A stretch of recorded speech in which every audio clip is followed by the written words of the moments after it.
Kwa habari za entertainment, sports, politics. Usisahau kusubscribe our channel Bina TV. We know what you need. Mkubwa ya Mwijaku kwa ajili ya kutembelea miradi ya serikali. Yeah. Sasa kwa ajili ya kumsupport IC wetu Mama Samia. Mwijaku, hongera kwa hilo. Nashukuru sana. Niliwaambia Halabi Mkubwa sio zimamoto. Hii ni kampeni ambayo tutazunguka nchi nzima. Na ukiona nimesimama sehemu baada ya tukio moja ujue ni maelekezo.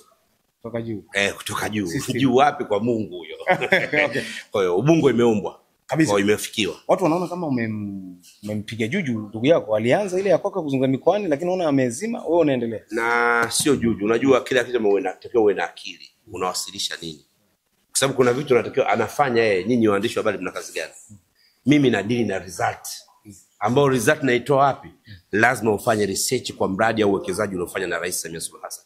Niliwahi kumwambia kaa chini, tuliza kichwa chako. Kuna vitu vinahitaji ujanja na kuna vitu vinahitaji taaluma. Taaluma ikienda tubaki nyuma ujanja. Kuna sehemu utafanya ujanja, utawabeba, utawarudika watu kwenye magari, utawazungusha, utawarudisha, utawachosha basi. Lakini taaluma sasa ikitangulia mbele, unaona hata nyewe waandishi mlikuwa mnaenjoy namna gani Halabi Mkubwa inavyowapeni content. Wewe utegemea kama hapa utapata eneo kwa shilingi milioni 1, Mama Samia. Utegemea uwekezaji kama huu ambao utaleta tija, connection baina ya wafanyabiashara na masupplier kutoka China. Maana yake ndio result hizo. Mmoja nyinyi wenyewe mmeenjoy na kusikia pale hali unavyouliza maswali mengi, najua unataka kufanya biashara, unakujua. Sasa haya ndio matunda ya Halabi Mkubwa. Kwa hiyo atulize kichwa chake na mfungulia mlango aje. Nimemsamee aje, nimueleweshe na nimvishe fulani ya Halabi Mkubwa. Twende tukaonyeshe result kwa Watanzania. Aache ujanja ule wa kuja. Uko tayari kushirikiana na Baba Levo? Aje, mimi ni kimbilio la wengi, aje kwa sababu sisi wote tunajenga nyumba hii. Sote tunajenga nyumba hii. Wote tunajenga nyumba ya Daktari Samia Suluhu Hassan katika kuhakikisha yale aliyofanya kwake yanatija kwa Watanzania. Kwa hiyo haje, namkaribisha aje, na ofisini kwangu anapajua. Aje, maana sasa hivi na ofisi ni wenyewe mjajua, mmeshtuka. Aje ofisi ipo. Masaki. Halabi Mkubwa. Masaki. Sudi nitawaita pale. Sudi nitawaita. Ngoja kuna vitu nikamiliza. Umefunga shehe. Ndio basi sijadanganya, mkwambia Sudi nawaita. Kuna vitu nakamilisha. Kwa hiyo bado. Vitu vya ndani tunajua vidogo. Bana nini tunasubiria. Kwa hiyo Halabi Mkubwa aje tukae tuzungumze, nimuonyeshe namna gani Watanzania wananufaika na result inayotakiwa kwa jamii. Aje nimfundishe. Sawa, Mwijaku. Issue iliyopo hapa bwana ya moto kidogo. Tunaona juzi ndugu yetu Manara na Maimartha. Wote wale ni watu wa media, wote watangazaji. Manara katangaza, Maimartha mtangazaji. Wamepishana kidogo kwenye masuala ya kihabari. Maimartha akatoa kodi, lakini Manara kaona kama ameonewa, Maimartha kadanganya, atenda mahakamani na nini. Kwanza tuangalie hapo kwenye sakata la Maimartha na Manara. Nani yuko sahihi na nani ana makosa? Ngoja kwanza nikwambie. Unajua yule anataka kulalia upande wa defamation. Defamation. Nzuri. Unaona umesoma kidogo. Umeshapata? Ukikaa kwenye defamation utaitafuta kwa nguvu sana na usipate.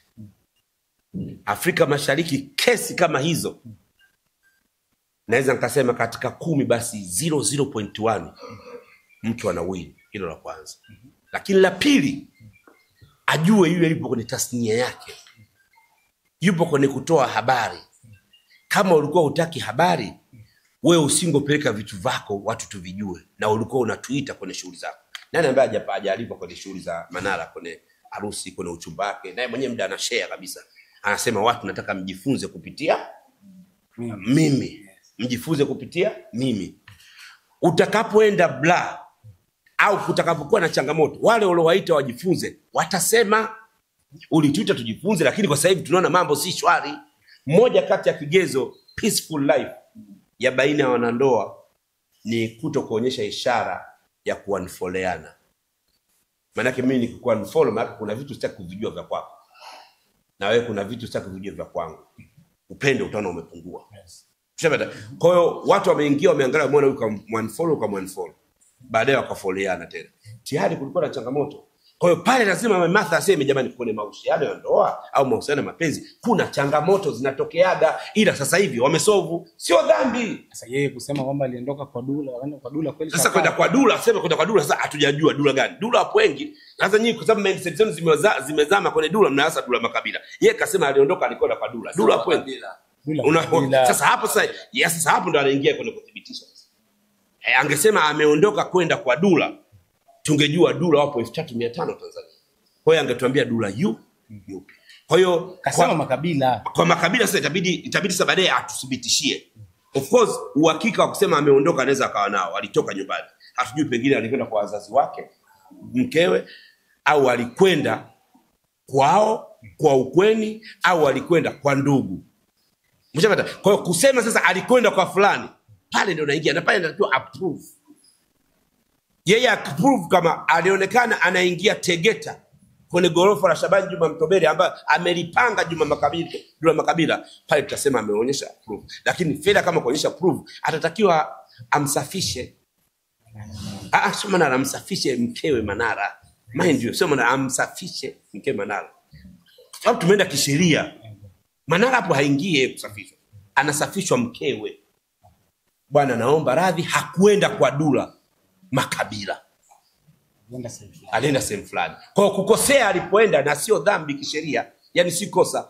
Tafuta bylaw ya uwasilishwaji wa habari subsection 21 A, B na C. Bylaw ambayo imefanywa amendment mwaka 2000 inamruhusu mwandishi wa habari kuchunguza habari, lakini ukishaichunguza unatakiwa ubalance, uequalize. Mshaelewa? Tuna voice tunamsikia alimpigia Manara, maana yake ali-equalize pale. Yuko ka balance pale. Hata kama akipokea majibu ya kashfa, pale ameshatoka kwenye kesi. Yaani ameshatoka. Akasema pia aliongea na Zelisa. Pale ameshatoka kwenye kesi. Whether umemjibu, whether hujamjibu, whether umemtukana, either hujamtukana, tayari by law inamlinda Maimartha. Kwa swala la kusema nitamfungia mashtaka, tusifungue mashtaka kwa mhemko. Angalia sheria itanibeba au itamfeva yule. Mpaka sasa hivi hata aende atumie na sheria 3500, Maimartha yuko peace. Wanahisi kama Maimartha hastahili kufanya zile aina ile ya habari kwa umri wake. Labda hiyo wazo hilo akitoa kweli. Kwa umri wake kweli, kwa sababu mimi nipo shule ya msingi na mwana Maimartha. Shule ya msingi? Shule ya msingi na muona Maimartha. Nipo Kazura Mimba Kigoma, naenda Ujiji na muona Maimartha. Mpaka nakuja na muona Maimartha. Naingia kwenye biashara ya kuongelea maisha ya watu, niko naye. Kweli kuna muda hii ni biashara unafanya? Ongelea watu biashara kumbe. Mimi napenda kufuatilia watu maisha yao. Mfano kama wewe napenda kufuatilia maisha yako, sasa hivi umeimprove lifestyle, umebadilisha kitanda. Rafiki sijui ameniambia Irene msichana wako anaitwa Karen Ngatuni, au umemkataa? Kamkataa msichana wake leo. Okay, Mjako. Kwa hiyo kiuhalisia kuna vitu vya kufanya na vitu sivyo vya kufanya. Sasa turudi kwenye issue ya Master J. Maana wewe ndio ulijaribu kumwataki Master J, baadaye ukaisoti. Na sio kumwataka, nilimpigia athibitisha kauli yake na akaomba radhi nikiwa hewani katika pinche. Tukiacha ile ya kumpigia, ulienda too personal sana kwa Master J. Tukana sana utakuwa nini? Kwani kweli Master J nyumba hawajauza? Nyumba yao hawajauza. Sasa wewe alikuwa na umuhimu gani kuiangua? Lazima niseme kama Master J anaweza kuichambua nyumba yangu, yeye na umuhimu gani kuchambua nyumba yangu? Alichambua nyumba yako? Anajisaulisha. Tafuta, amechambua nyumba yangu, anasema nyumba yangu ni milioni 500. Yeye kilikuwa na umuhimu gani kuchambua nyumba yangu milioni 500? Mimi nimesema nyumba yangu ni bilioni 1.3. Yeye anang'ania. Sasa kama kafanya uchunguzi? Sasa na mimi nimefanya uchunguzi. Sasa usilaumu. Yeye kafanya uchunguzi na mimi nimefanya uchunguzi. Aliuza nyumba kwa dhulumu dada zake. Kwa dhulumu? Hela akala mkewe yule, wameenda kujenga Moshi. Ya kulijuaje? Sasa mimi ndio napenda kufuatilia maisha. Mie. Sasa jibu la Alikiba watu wanaona kama Alikiba kavuka, kaenda mbali. No, Alikiba sio kuguswa. Ile ni onyo kwa wengine ambao wanamchokonoa, sio kuguswa. Sio mtu wa level zenu kurushana maneno kama bilinganya. Ndio maana kalieka pale bilinganya limekunjika hivi. Sasa kazi kwake Master J kufuta ile dhambi ya bilinganya. Atatumia sabuni gani hiyo Allahu A'lam, atajua mwenyewe. Hata kama kwamba msamaha sasa Alikiba afute tu. Nani? Alikiba. Nani Alikiba? Alikiba ingie. Akiba kishamaliza amemaliza, amefunga, anafunga kurasa nyingine. Ndio ujue usimguse Alikiba. Yeye anapambana saizi Master J na bilinganya. Si unaona picha bilinganya ba?